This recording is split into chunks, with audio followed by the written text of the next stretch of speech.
A murder that thrust San Francisco into the spotlight is now in court a year and a half after a Cash App founder Bob Lee was murdered. Prosecutors say Nima Momeni stabbed Lee to death during a confrontation in the early hours of April 4th, 2023. Momeni's attorneys say it was self-defense. ABC 7 News reporter Melanie Woodrow has been following this case since it began and is live with what happened during opening arguments today. Melanie?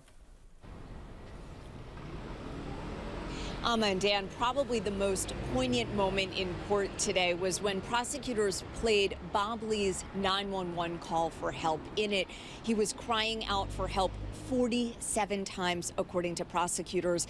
His dad and his brother in court were arm in arm as that call was played.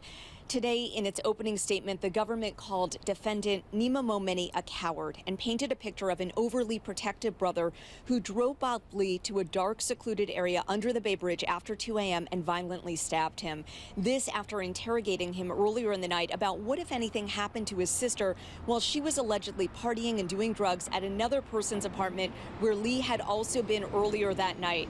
Prosecutors focused on text messages between Nima Momeni and his sister Hazar, in which she texts Nima she's conflicted about him, that cocaine makes him act like a lunatic, and that he's expletive psychotic at times. The people also emphasized that the murder weapon was the same brand of knife that was found in Hazar Momeni's apartment.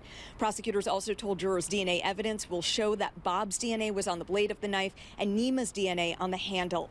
In its opening statement, Momeni's defense attorneys emphasized the amount of drugs in Bob Lee's system and that evidence will show he had slept for possibly only 6 hours during a 91-hour span. Also that Bob and Nima were on good terms and not fighting prior to the stabbing. They told jurors that it was Bob who pulled the knife and Nima who was standing his ground and acting in self-defense. Also that Lee had no defensive wounds on his body.